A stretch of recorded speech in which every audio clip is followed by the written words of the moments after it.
We're so glad to have Paul and Janet on together, two of my favorite people to talk about literacy with. Paul for years and years and years now. I keep forgetting how long. And Janet, this last end of winter and spring, we've had a lot of opportunities to talk. And we're just excited about this collaboration too between Teachers College and the Core Collaborative. We certainly have respected the work of Teachers College and the people involved in the Reading and Writing Project. And I've been hearing about Janet for a long time and glad we get to work side by side now. Yeah. Mutual, yeah. Yeah, totally. And so let's start off. If Janet, you'll tell us just a little bit about yourself, and then we're going to have Paul do the same, and then we're going to jump right in. And love seeing people using the chat to say hello. If you don't know, there's a little chat feature at the bottom. Just please make sure you select all panelists and attendees. That way, everybody benefits from your thoughts, questions, and feedback. So Janet, tell us a little bit about yourself. So I'm Janet. I work for the Teachers College Reading and Writing Project. I do literacy, data, assessments, teacher effectiveness. I helped write some of the New York State standards and other things. I work with some testing companies. And I have a crazy cat who every time I'm on Zoom likes to shut me off. Just so you know. Uh-oh. Yeah. I think like one of the things I love about this is that I actually get to see people, right? Mm-hmm. And that's a beautiful thing. Yeah, it is. Yeah. Definitely. Yeah. Yeah. Thank you, Janet. And Paul, let's hear a little bit about you. Well, I mean, I think just a little bit about Janet. We had dinner, I believe, in Soho before all of this, right before winter break even. I can't remember. And we were hanging out, eating and just chatting. And then it just, I think this kind of like thing happened where she ended up knowing my mentor, Mimi Aronson. Oh, yeah.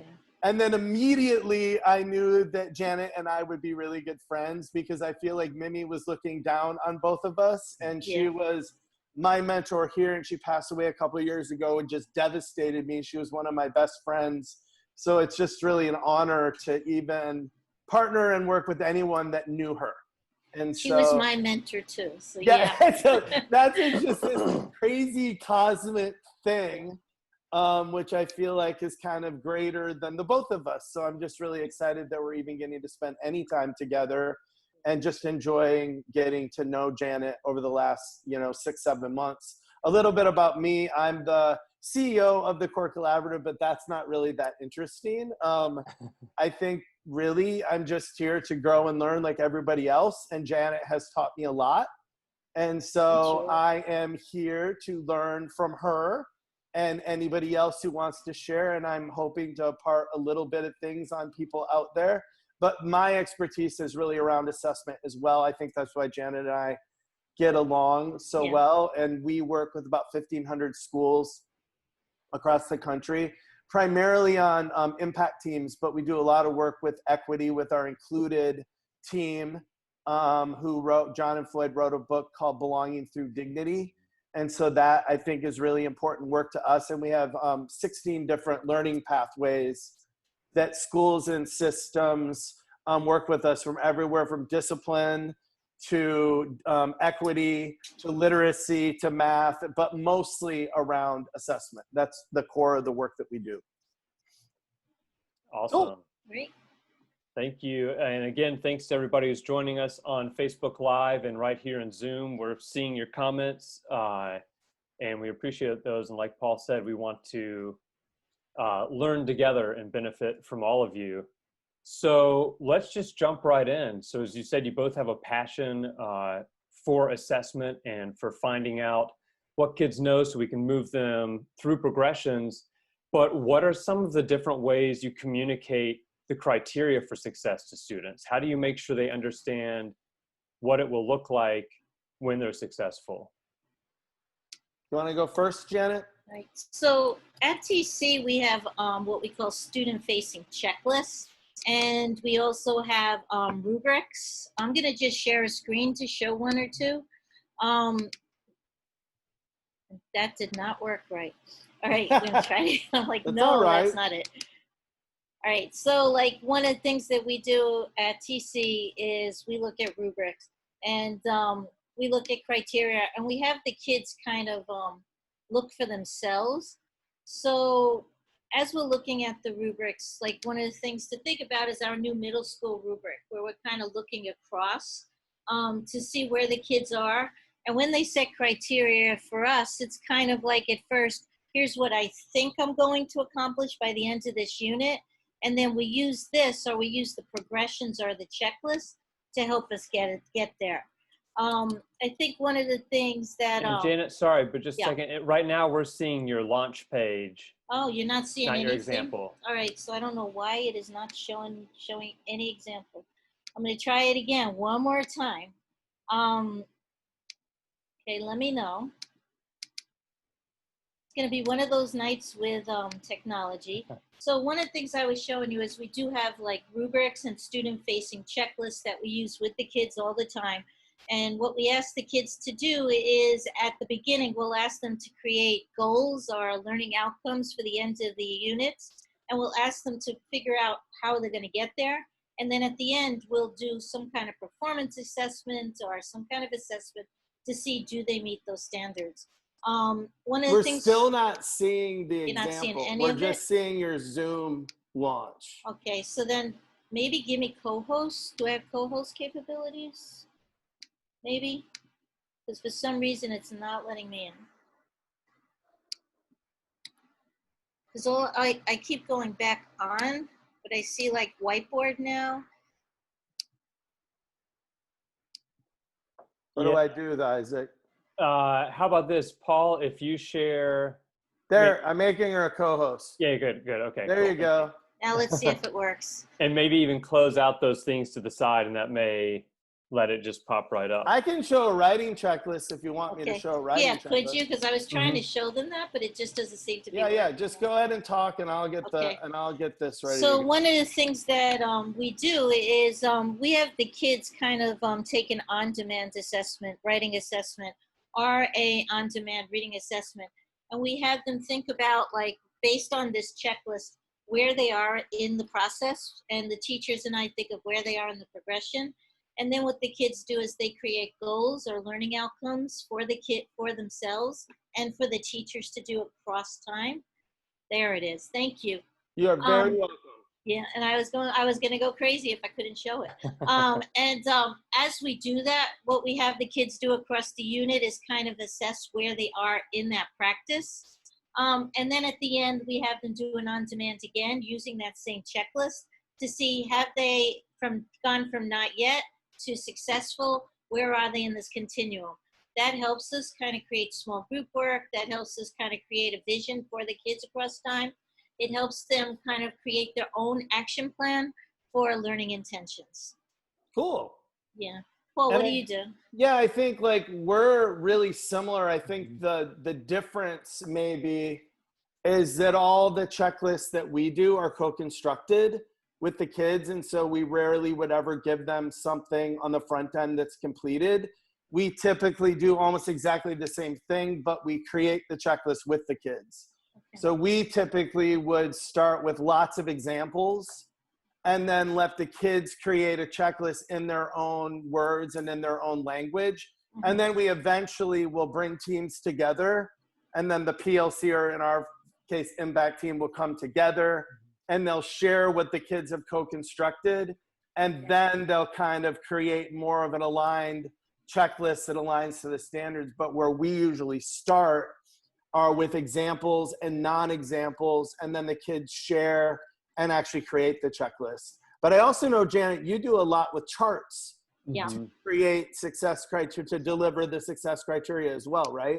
Yeah, so I was going to show you some, but I give up on the share screen. That's all right. One of the things that we also do is we immerse the kids in different charts that we want them to use across the years. And what we might do is have the kids look at those charts and see, like, what have they done? What do they need to do next?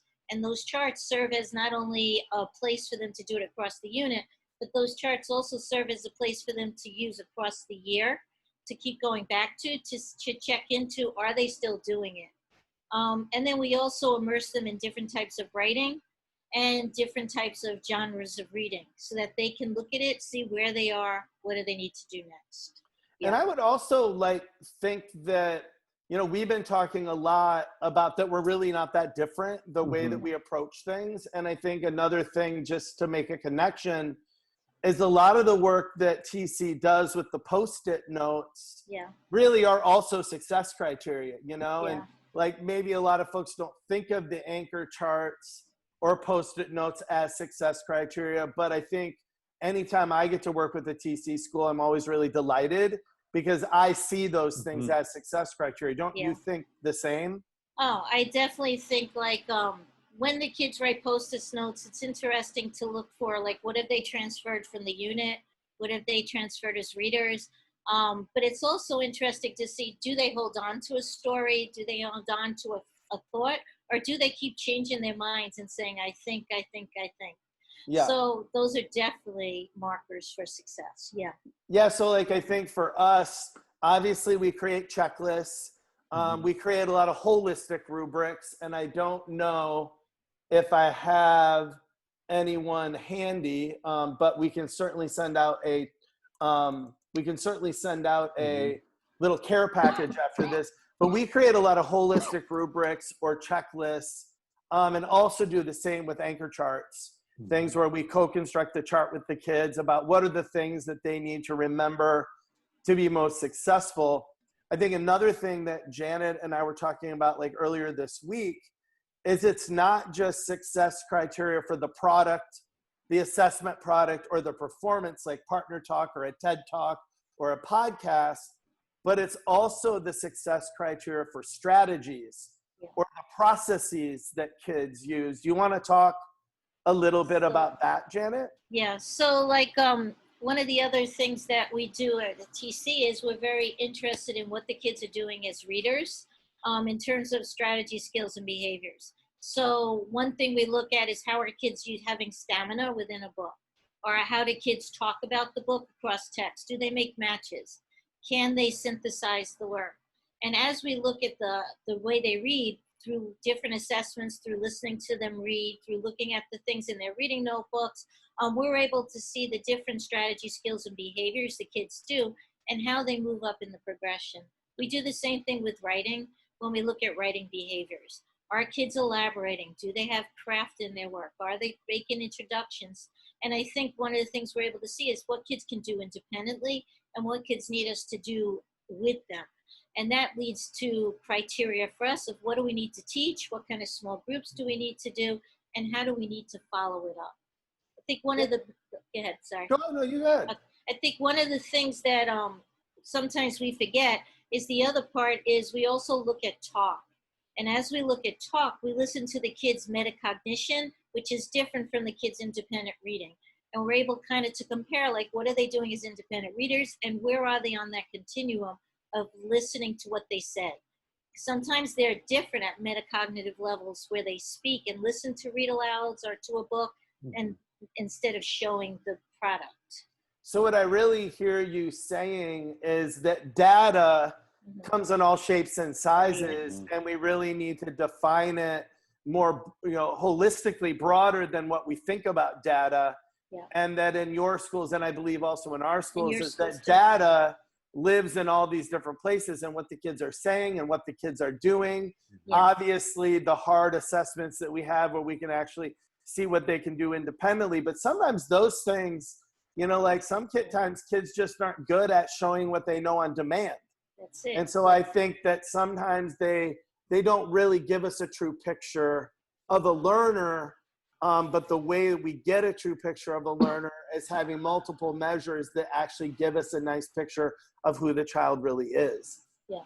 What does that mean for you in the virtual world, though? Like because part of our session today is about like, how are we gathering data from kids in the virtual world? And Isaac, if you can cue up one of our maybe one of our pear decks, I don't know if that's even possible, Yeah. but one of our Google surveys, you can get, but let Janet start with that question. Yeah. So I was going to show you something, but I could share it with you if, Yeah, you know. yeah. But one of the things that we are doing is we have virtual running records that we do. It's beautiful to pin a kid. Like you can go to a kid's site and you can just press pin. And what that does is it brings the kid front and center.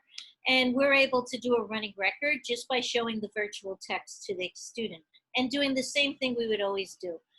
We're able to do, we did a platform assessment. And one of the things we realized is our kids need different accommodations for the computer to work on technology. So what we did was we tested multiple platforms with multiple kids to see which platform would actually be good for them in writing and in reading. We did some virtual reading assessments where we did some screencastify read alouds, and we had the kids answer questions along the way and take over.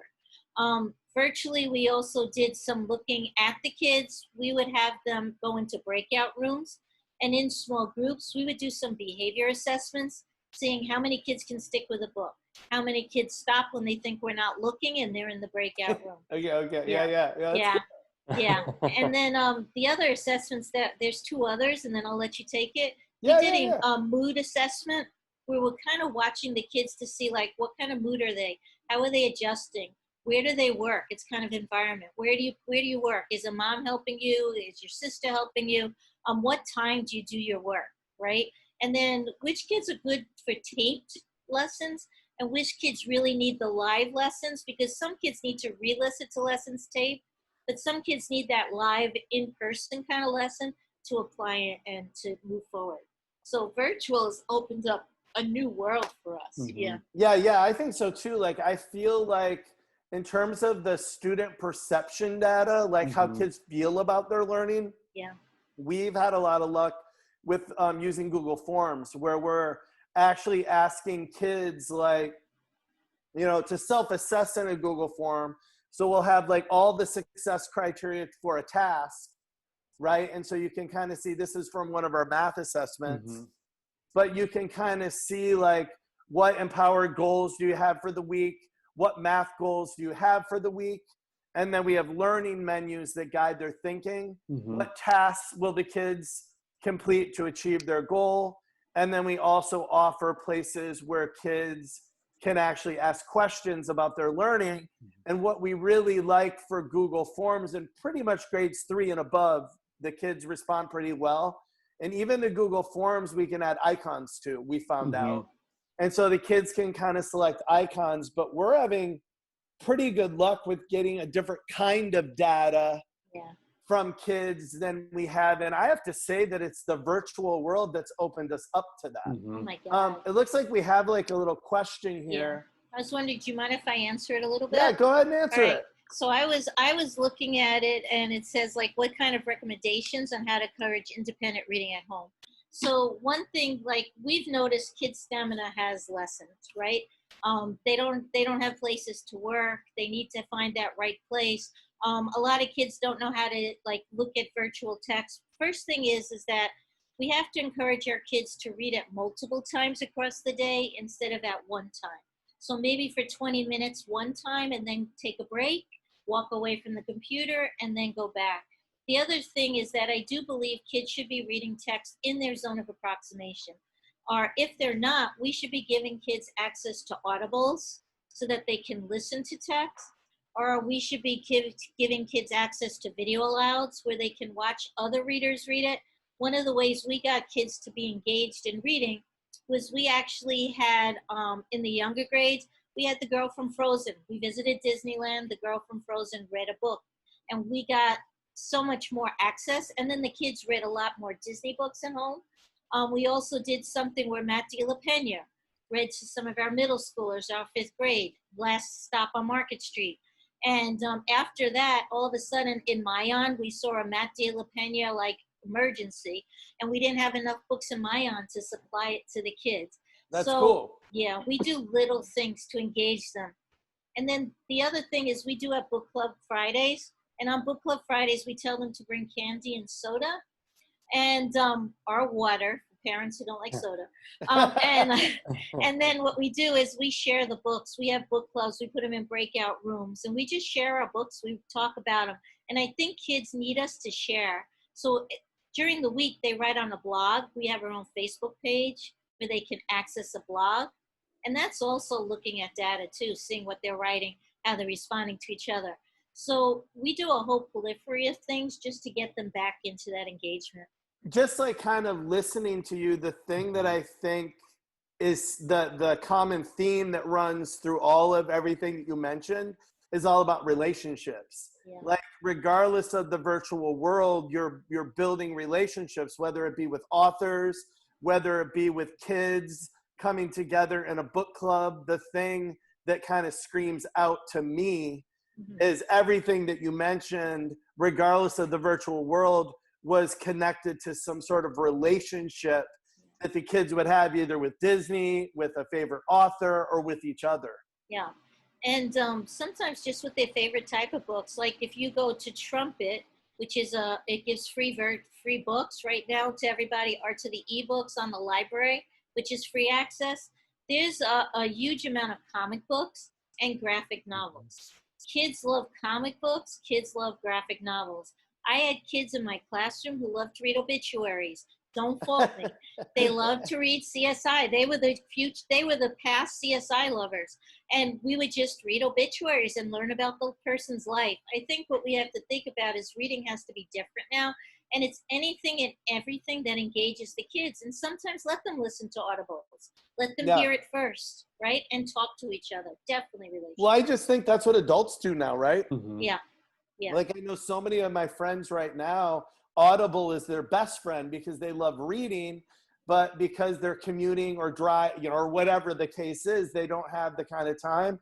So they just take in books via Audible. Yeah. So I definitely think that it's worth it. And kids need to hear that.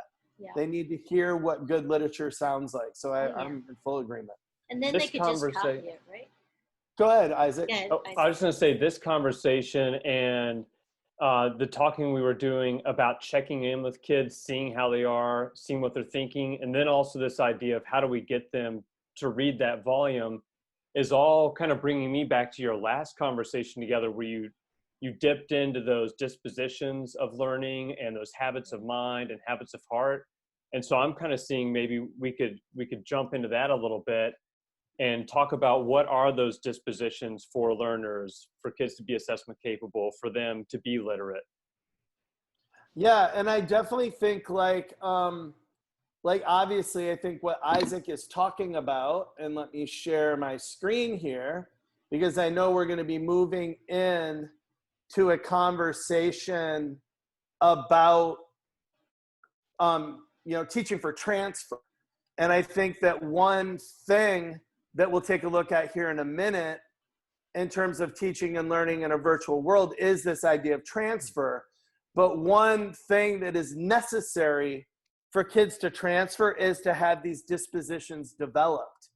And so a lot of us don't, a lot of people call these soft skills, but the research is really clear that these are things that actually we know from the neuroscience now that these dispositions and developing these dispositions in kids actually have a positive effect on their learning. So these are what Isaac is kind of talking about, and this comes from Costa and Kalick, their habits of mind. And so these are different dispositions that we can actually grow with the kids.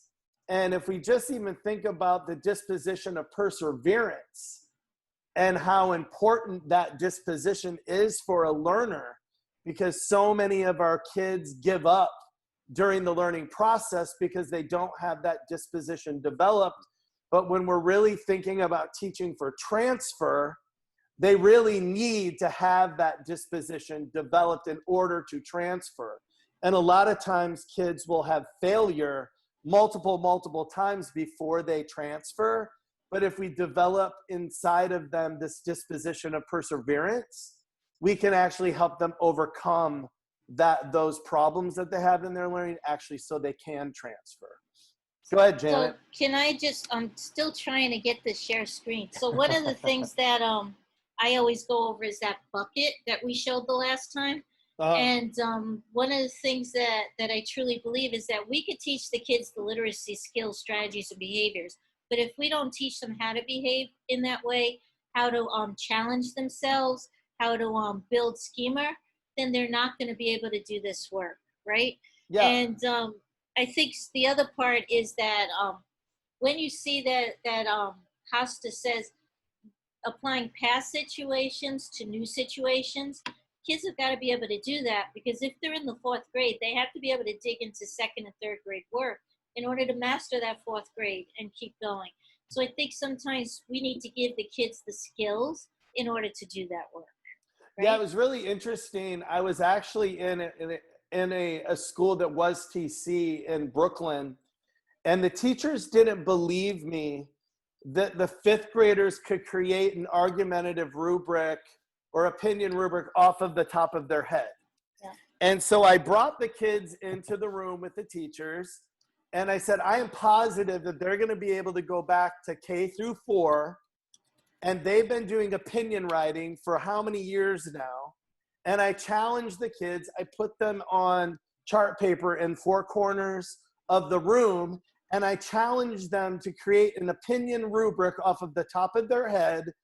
And the teachers were amazed that the rubric or checklist that they created was the exact almost checklist is the checklist the kids were using from TC from K through 4.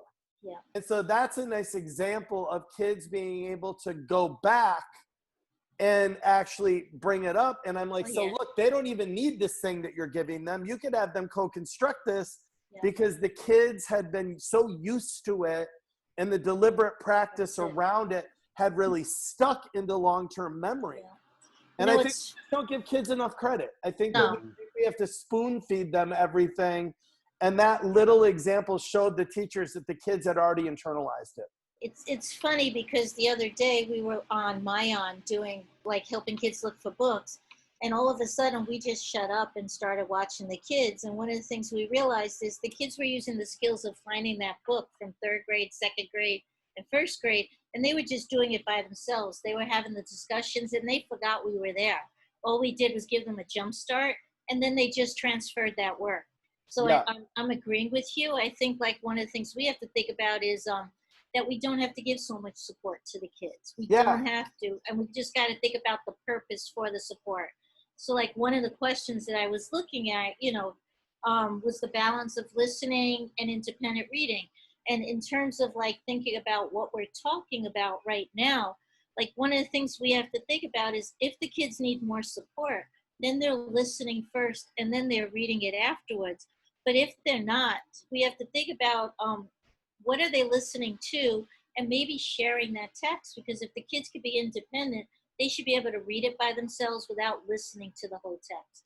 So it's different for different kids based on where they are, right? Yeah, and I think what you're really talking about is another kind of data, which I thought was kind of cool with your example, is that you just sat back and you watched the kids select books. Yeah. And I think sometimes we don't think that that is a great time to collect data, because you're seeing how they're choosing books and what they're doing. Yeah. And I think that's really important. I want to show a slide that I think might spur on some discussion here. And you already mentioned it, Janet. And that's why I think that this is really important. And I know that we wanted to kind of spearhead our conversation around surface to deep to transfer of learning. And I know in New York, you had mentioned that that's really the way that they're going. But Janet mentioned already that we start with schema. Yeah. And we want kids to develop and use that schema automatically. And a lot of times they don't. And then we move to surface knowledge. And so in literacy, this would be like literal comprehension, right? But then as we move deeper, this means more inferential, synthesis, analysis work. And then transfer would be taking what they know and now applying it to new situations, maybe in social studies, using that same strategy around determining importance or synthesis analysis. And now they're able to use it in social studies and science. So I thought this might be a cool opening to kind of talk about some of Right. this. Can I just add like one thing and Of thinking course, about it? you can add And more than I one love thing. this chart. Like I'm gonna steal it. Good. Well, I sent it to you. One person that I really look up to is Mary Aaronworth, and one of the things Mary Aaronworth has taught me in the past is that when you look at this kind of a chart, you start thinking in literacy in terms of what's just right, what's the literal level, right?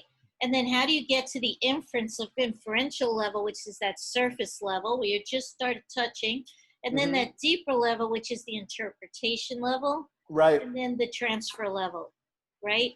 And it's interesting to see how many kids only get to the schema and the surface because they learn when you're teaching it, but they don't do the deeper work. Yeah. As you progress. Yeah, and I don't even think that a lot of folks go beyond the inferential, right? Yeah. So I think we live in that because that tends to be where kids struggle a lot. Yeah. But what you're really talking about is going deeper. Oh, yeah. Through analysis, through interpretation, right? And elementary kids can do this. Easy. And I think a lot of times we don't think that they can engage in that work, but they can. Yeah. Especially if you started with a read aloud. Oh, right? Definitely. And what Lucy kind of says is that you have to think about who's doing the work. If the teacher's doing all the questioning and all the work, it's never going to get past surface. Yep. If you allow the kids some independence, then it's going to move to that deeper process. So this is kind of how this is built, but it really this kind of really goes and thinks about like vocabulary, but this gives us a little bit deeper understanding that once we get into the deeper level of learning, it's really about comparing concepts and looking at multiple concepts and how multiple concepts link together. And I think that sometimes we don't think about the big concepts that kids are learning. I was just working with a school this morning in Washington, and we were talking about all the different concepts for characters that kids need to know. And so we started talking about flat characters and round characters and static and dynamic. And that was language that 4th and 5th grade teachers didn't know. And like that is imperative that those concepts live in our upper grades, because how else do you talk deeply about literature if you don't know these concepts that express the sorts of things that are going on in literature, especially in novels? Yeah. I think like when you look at that, in thinking about like character work, it's looking at who is the character and just basic character feelings, to then thinking about character relationships and then character traits, to thinking about character situations, which is more about the theory and the theme, right? And taking so that's the same sort of thing. Yeah, that's the same sort of thing. Yeah. Now, this comes from Hattie and Donahue, their transfer model, and they look at transfer through 4 different levels, one being at the acquiring level. So when we're just learning something, these might be strategies. And really, when you look at it, it's more like text annotation. Like if you really kind of look at it, or things to kind of remember. And then as we're consolidating the surface level, it's really, they do talk about test taking, that is okay to do. Not so much to grade it, but for kids to be involved in that test taking and that rehearsal, and that's how they learn how to give feedback. And then as we move on to the deeper level, that's where kids have to start organizing their thinking. And that's where they're really monitoring the strategies in a deeper way, where we're involving them more with concept mapping, where metacognitive strategies become way more important. And then consolidating at the deeper level learning, this is where self-questioning, self-monitoring, self-explanation, self-verbalizing, peer tutoring works good. So once kids get to this deeper level, they're great tutors for one another. And then the critical thinking, like you talked about, interpretation, synthesis, and analysis. So this has always been kind of the framework that I've used for myself to kind of organize thinking about teaching and learning from surface to deep to transfer. So as I was reading some of the questions, like one of the questions that someone asked was, how do you set up virtual learning experiences in a unit that supports surface to deep level of learning? And I was thinking, of like all the units of study, one of the things that I thought about first was that in the units, as we're teaching virtually, we have to be really careful that we have the kids' attention. So one of the things is teaching the connection, the teach, the link, and getting the kids started. But I think like the deeper learning is when we do that, we get to the BEM 3, where we start analyzing character relationships, where we start looking at symbolism, where we start thinking about why the character is doing things, the cause and effect, and how they're doing it within the character motivation. Or in nonfiction, we're looking at hybrids and narrative nonfiction, and we're carrying the interpretation of why the author is doing this, or is this truth, or is this not, or an argument. I think one of the things that we do is we tend to stop at the foundational skills a lot, and we do a lot of repetitive work. I do it too, so it's especially in virtual right? learning. I think we get caught up in doing more review than teaching new things. Yeah. And I think we have to be able to go out of the box. And the other thing is when we looked at platforms, sometimes taking your kids on a virtual tour of NASA in a nonfiction connection is a beautiful thing, and it gets to that higher level work. Or we listened to President Obama's speech recently after this whole thing happened, and we started analyzing his perspective from the brother's perspective. And that's getting into the deeper work, and that's also part of the unit. But it's a little bit different because we're not doing the read aloud, we're going on the virtual screen. And I think sometimes if we want to go deeper and we have this virtual capability, we should be tapping into this virtual capability right now. And that gets the kids thinking and listening to others. Another way to do it, and this is the last one I'll mention, is that we shared the classroom with 3 other classrooms. So 2 in Georgia, 2 in New York, and we set it up. So what kids got were other perspectives from other part of the country. And that actually led to deeper thinking, and they all were sharing texts. They were in book clubs together, and that led to deeper thinking because we learned from Georgia, and they have a very different slant, a lot of them, than we have in New York, right? Yeah. And it was amazing, the work that happened from that. What I hear you saying that I think is really interesting is models don't necessarily always have to be the read aloud, that the models could now be these virtual trips and these other things that we could do in ways that we couldn't do before. And that the models are still just as important and maybe more important, right? We have in our company, in our virtual teaching and learning framework, we call it the rule of 3. And we say that, the kids need 3 models, but our models vary from the teacher doing the model. We've had a lot of luck at PS22 in math. And I know you work there for literacy. Literacy, yeah. Yeah, but they've had a lot of really great luck with the kids being the models for the group and getting a couple kids on to be the models. And then what that does is that increases the motivation across the school when they get to see their friends actually being the models. But I think the modeling part, like a lot of folks think that surface learning is easy, but surface learning is prerequisite for the other kind of learning. So you can't skip it. No.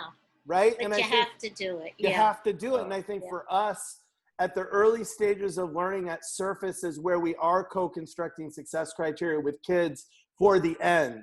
Hey, kids, this is what you're going to be doing at the end. Let's explore a lot of things that a lot of student work that we have already from the end. And then we have kids try to make sense of it and co-construct what they think the criteria of success is at the very beginning. And then that starts to launch them from surface to deep to transfer. I think the co-construction is pretty important.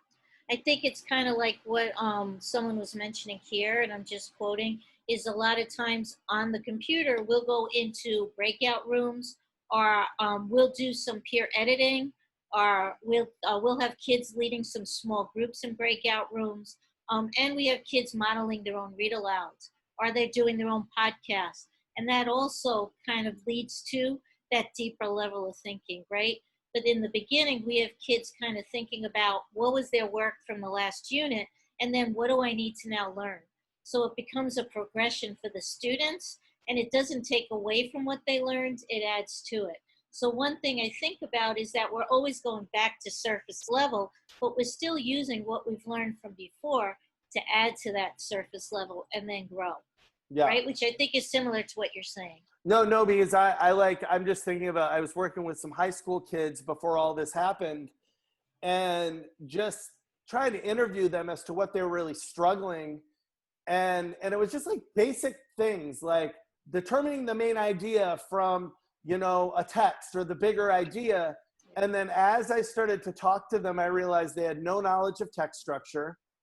They had no really knowledge of how to use text features. And those are all elementary things. Yeah. And so we really had to go back in the progression, way back, to build some surface understanding for some things that we think that we kind of take for granted. Yeah. But those kids never really learned to use the text features or to use text structure to determine importance. And so it was really, to me, that's surface knowledge for a high schooler to not have that knowledge or that building block. It just reared its ugly head. So they really weren't even able to navigate a textbook. They really weren't able to navigate the types of things that they had to navigate because they didn't have the surface knowledge that they needed to be successful. Yeah. So what I'm hearing is that when we provide all these models, we're providing models of like, what does this look like when it's done well and with quality? Or maybe looking at a progression because we're seeing these different examples and checking those out, as well as getting to observe teachers and our peers in the process. So we see those strategies in action, we get to see some of the process. But then I'm hearing also that sometimes when we're trying to assess point T, we're missing something from point E, F, G.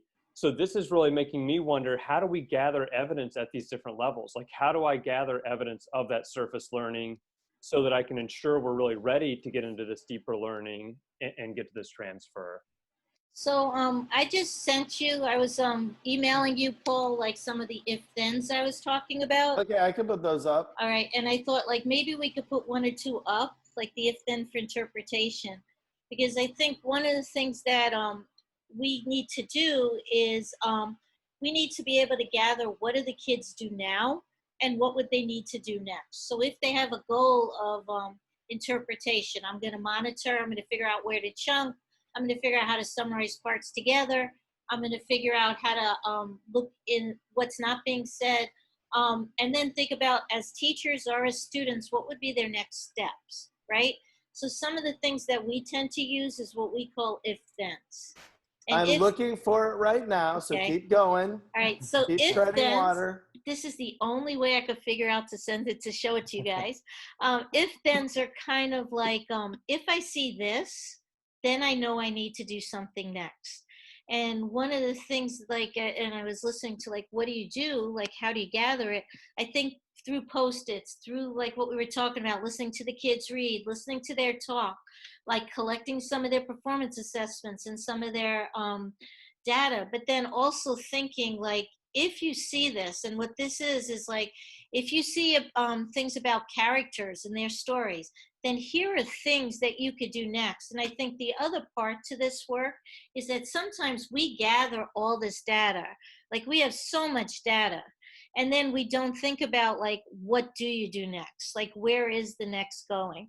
And I think one of the things that we need to do as teachers is not only do this with ourselves, but with parents as well, right? So I have it up here. Here's your if-then. Do we want to walk through it a little bit? Okay. All right. So now we got something up. I'm so glad. So one of the things that we kind of think about is what are all the ifs that could happen to a reader during a unit, during the time they need to working on certain standards, during the levels that they might be accessing. And what we think about is all the different scenarios that we have seen over time with kids from prior grades or with the kids that we're working with from other units or from the years before. And then what we do is we put, if you see this, and which is when invited to talk about characters in their stories, readers suggest that perhaps character traits change across the story. These students are ready to see that characters do not always change, but rather the reader's perception of them changes. Because what we notice sometimes is in character work, the kids think the characters are changing, but they're not really changing. They're still who they are. It's just now you're seeing them in a different light.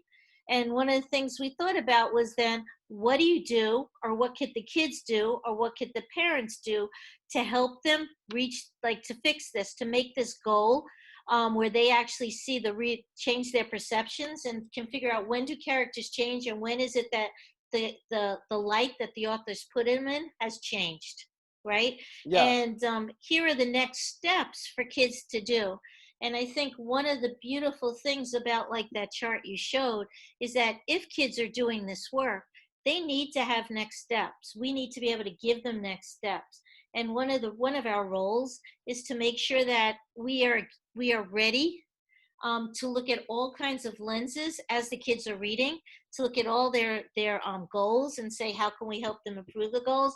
And to be able to give kids scenarios like this one with symbolism. What do you need to do next? If you see something, like if you can't identify an object, like one of the things we love to watch is Piper, which is on YouTube, about the bird. It's a whole, you guys got to listen to Piper. It's on Disney. And it kind of symbolizes like an obstacle. He can't get the worm. He can't eat. He's by the water. He's going to drown. And we started thinking about how can we use those videos to help us in teaching the kids deeper level interpretation. And then we started thinking, here's then what we could do. And one of the things that we did was, this came from multiple measures of looking at kids, looking at their assessments, schools around the country, and saying, like, what could kids do, or what are they doing to master this problem, right? Yeah, I think what you're really doing by using the video work is you're lowering the cognitive demand of the input to have really good, deep discussions, and then you can ramp it up with text. You bring it right to the text. Right, but then you're helping them build the conceptual understanding of symbolism through a video. And now once we have that conceptual understanding, now we're going to live it through text. And I think that's something, I think you can do that too with like lowering the cognitive demand of the text too sometimes to give kids more entry points. Because I think there's so many great picture books out there that you can have great conversations about symbolism that's really easy for kids to access. And then you can dig into their novels once they have that conceptual understanding. And now they can look for it in independent reading. Sonia, who works in our company, gave me this video and this book called Hair. And one of the things about this video and this book is it looks like it's made for kindergarten and first grade.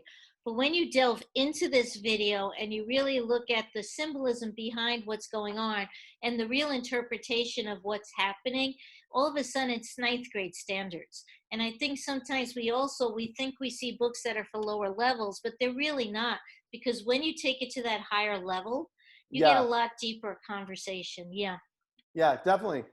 Cool. So is there anything else that you want me to share?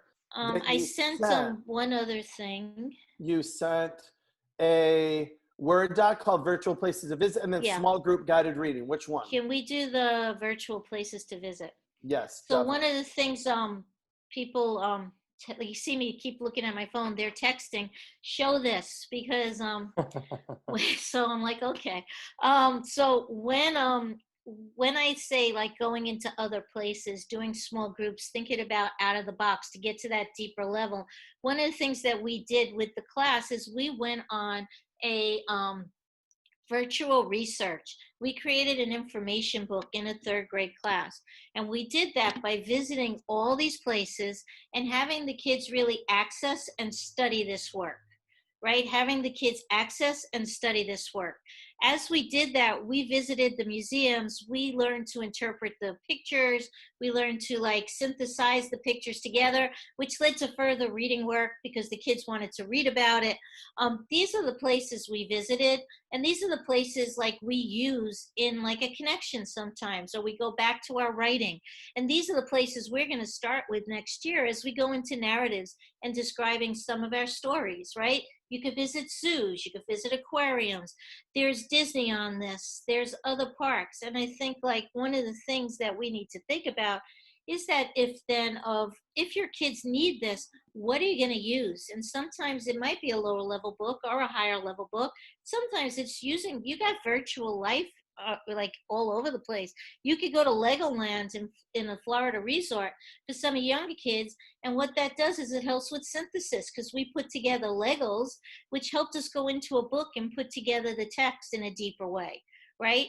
And I think what we also have to think about is, how do we go out of the box to transfer the work into their actual reading life? Yeah, so right? what I really hear you saying is we could start looking at virtual teaching and learning as a positive thing in some ways. And even when we bring our kids back to face-to-face instruction, we shouldn't quit using these strategies. Like, that's what I'm really learning. And I know Isaac too, with our Clarity for Virtual Teaching and Learning, which is our framework. We've really realized that we want our framework to live when we're back face-to-face. Because to me, having kids being able to visit all these virtual places is also an equity thing, right? A lot of our kids never leave their neighborhood.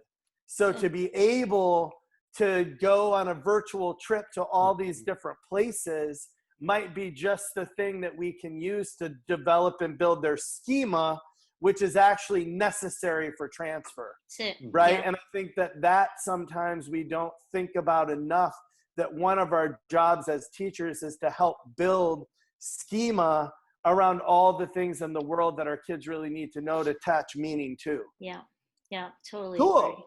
Cool. Well, I think time is almost up. How do we want to end this thing? What are we thinking?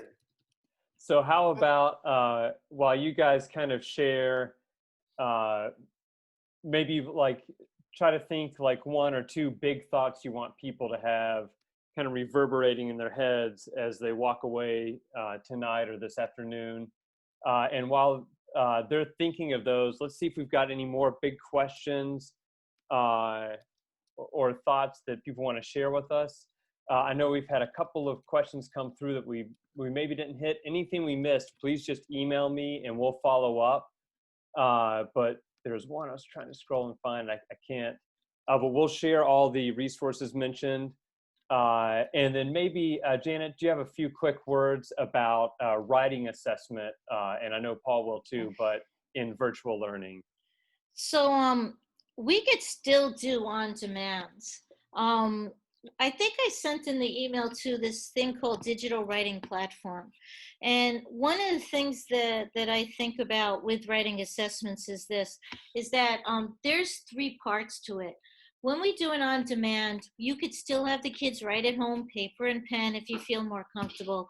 Or you have to think about, is the technology getting in the way of their writing? And one of the things that I think about with writing demands is that you have to find the right platform for them. There's many different writing platforms that you can use. And if I didn't send it to them, I could send it to you guys and we could put it on an email or something. Yeah, totally. We can do that. Because I think like because we can email everyone that attended today. Okay, perfect. I think the first big thing is that you have to find the right writing platform for your students.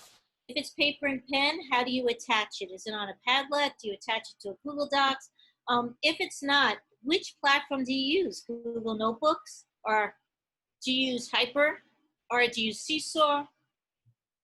There's so many writing platforms out there for our special ed kids who have IED or who are on the spectrum. Maybe it is that you want to use one of the ones like Microsoft Word, which does have some considerations and accommodations attached to it. So before you do on-demand, you need to look at the platforms, find that right notebook for the kid. And then on and on-demand, you still have the kids write. You know, you just like see what they could do, use the writing checklist, use the progression. Nothing's changed. Yeah, right? I would agree. I don't think that anything would change. I never thought about really considering the platform, but I just know, like, just from our little experience and experimenting with a lot of different platforms, we're finding a lot of kids really love Pear Deck because they can write right on the slides. Yeah. So I could see, I understand that completely, where kids will be turned on by the platform. We were actually just having a conversation with Kennewick, Washington teachers today, that sometimes just changing the platform, you could keep the same strategy and change the platform and the kids don't get sick of it. Yeah. So I think that we can do so many interesting things with technology that we couldn't do before. Any other questions, Isaac, that came up before we close down for the night? No, I think that's good. And if you guys will kind of share your big thoughts, I'm going to share a few ways they can keep in touch with us and follow up. So what's one thing that you want everyone to remember, Janet? And then I'm going to share a visual for mine. Awesome. All right. So the one thing I want people to remember is that blended learning is an amazing thing. And I think blended learning not only helps the social emotional work, but also helps the kids as learners. And when we go back to the classroom, I think we got to remember like what we've learned and what we've done so far, and to think which kids still need this work in our classrooms and how are we going to address that. And I think the other thing is to hold them to, like, when they create a goal or when they create a criteria, hold them to it. Don't let them give up, and teach them that persistence and those cost of dispositions in order to make success, right? Don't let them go from one thing to another thing to another thing. Cool. And I'm going to add on to that with almost the exact same thing with actually Hattie and Donahue's transfer model, that if we really want kids to transfer, these are some 3 critical elements to remember about. And Janet and Isaac alluded to these already. Number 1, they have to demonstrate the skill in one context, right? We have to know that they can do something with some sort of mastery. Second is what Janet just talked about. They have to have the dispositions in place to actually transfer. So if they don't have the disposition of grit or perseverance or determination in place, they're really not going to transfer, because transfer takes a lot of work. And then the last thing I think Janet talked about a lot already is this motivation. So if you can understand the platforms that kids prefer to use, that in it of itself is motivating. And so I think that there's lots of cool ways to motivate kids. And I do believe Janet is right, that like we really can't forget this experience that we're going through now, because in all the schools that I'm interacting with, the teachers are really surprised that some kids are actually coming out of their shell in this kind of environment.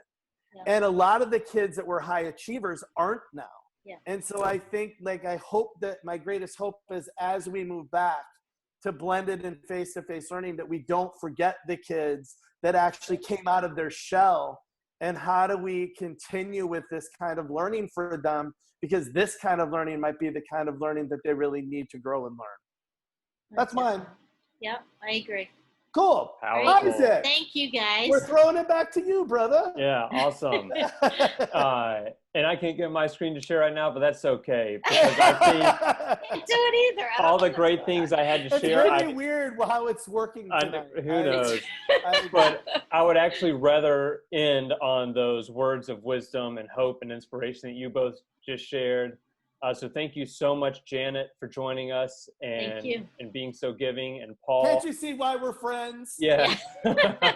Yeah, there you go. Yeah, I remember I talked to Paul the next day after you guys hung out at that dinner, and he was like, "Oh man, I had the greatest time. We talked forever." And yeah, we did have a good time. We're gonna be partners. We did have Yeah. We're gonna be talking all the time. Yeah. Yeah. Stay tuned for more from Janet and I. Yeah, definitely. And thank you to all of you out there on Zoom and Facebook Live for making this learning network something we're proud and honored to be a part of. And as always, thank you for sharing your 2 most valuable assets, your time and attention. And we will see you next time. Bye, everybody. Bye, everybody. This is a Zoom wave.